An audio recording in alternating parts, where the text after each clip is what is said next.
talking to Yvonne Wren. Well, when I say talking to, I spoke to her yesterday. You can hear the conversation now. There are a lot of ideas surrounding what does and doesn't influence the development of a child, especially when it comes to speech. The amount of time spent using screens, perhaps, or how often families spend time with each other.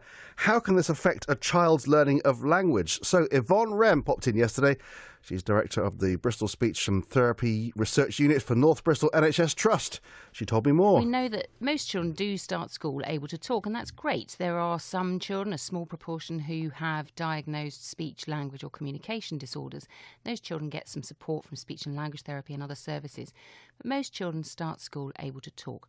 But we are hearing increasing concerns from teachers and head teachers that children are starting school with poorer language skills than they used to, that they're coming to school perhaps unable to understand the instructions that are being used, unable to express themselves clearly, unable to ask questions or make sense of what's happening in the classroom.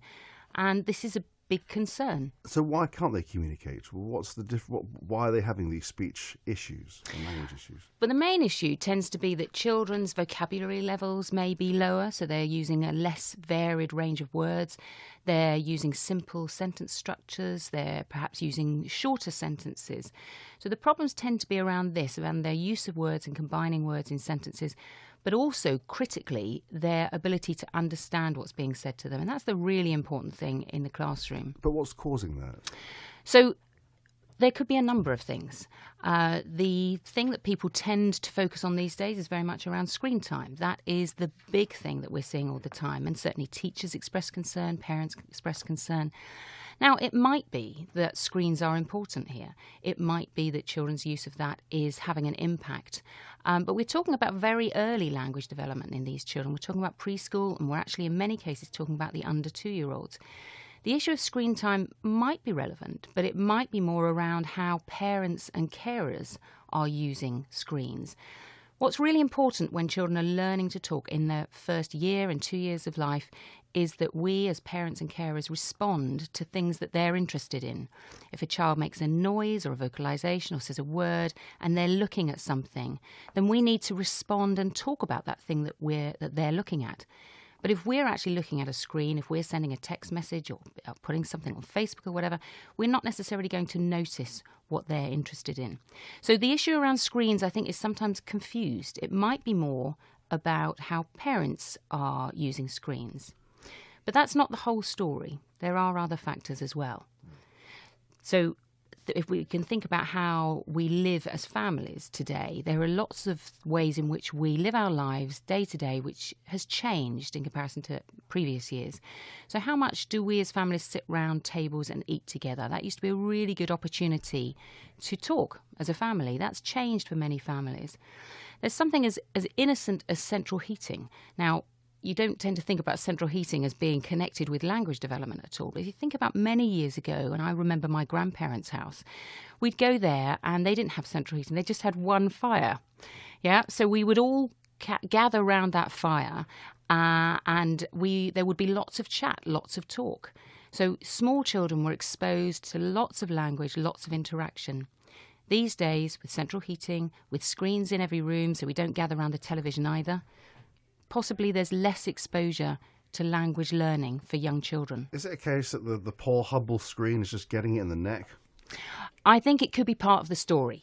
I don't think we should rule that out. But the reality is that there's not enough robust research to really say yet how much of a role screens are playing in this.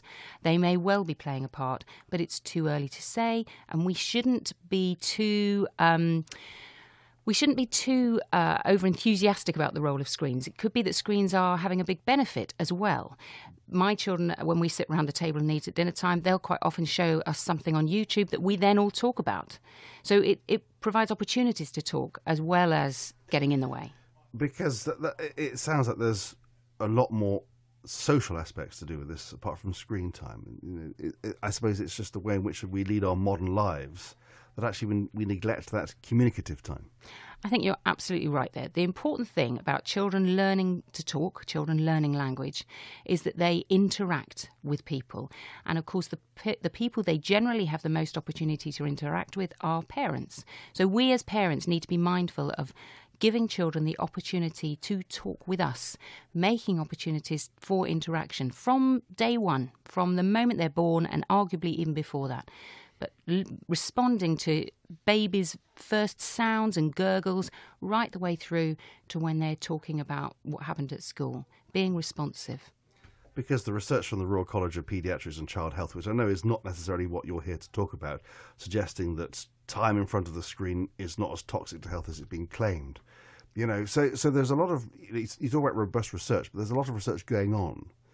Well, there isn't a huge body of research yet that's come out. There are some studies, but at the moment it's a small number of studies. We need a lot of replication of studies before we really have a clear picture about this.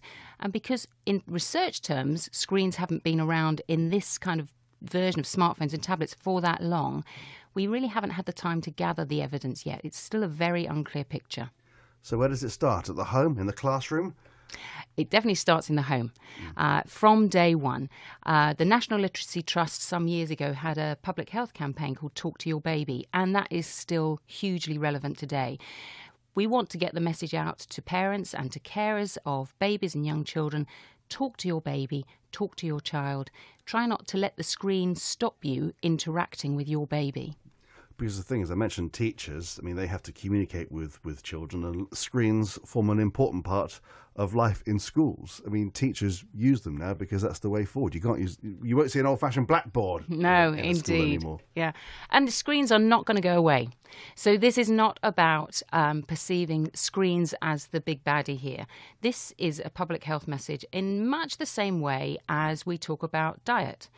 The 5 a day message has been very successful. I love eating chips and pizza and chocolate, but if that's all I ever ate, I wouldn't be very healthy.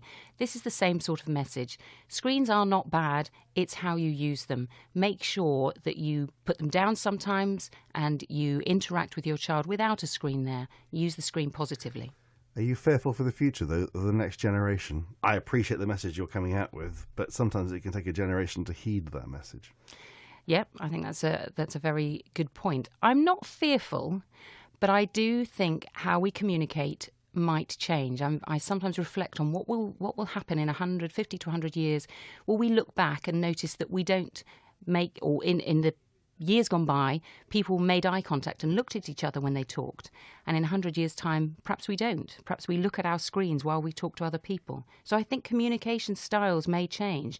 That may not be good or bad, but I think it will be different. Because we're so attached to our screens, you might be on the phone to somebody, but they're looking at their screen. You know, that's, exactly. Yeah.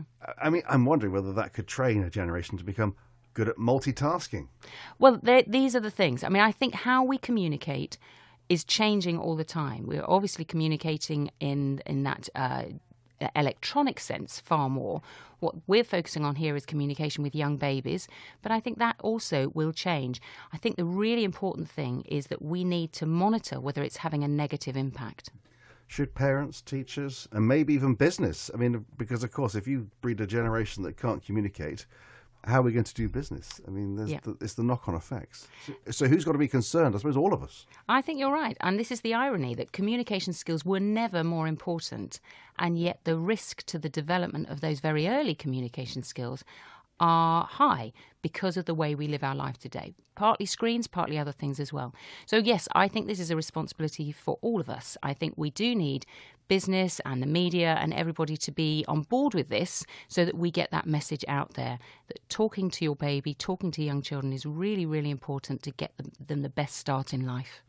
Interesting. Lots of scope to be discovered and to be discussed, and just in the search for that development of robust research. But Yvonne Wren, Director of the Bristol Speech and Therapy Research Unit for the North Bristol NHS Trust.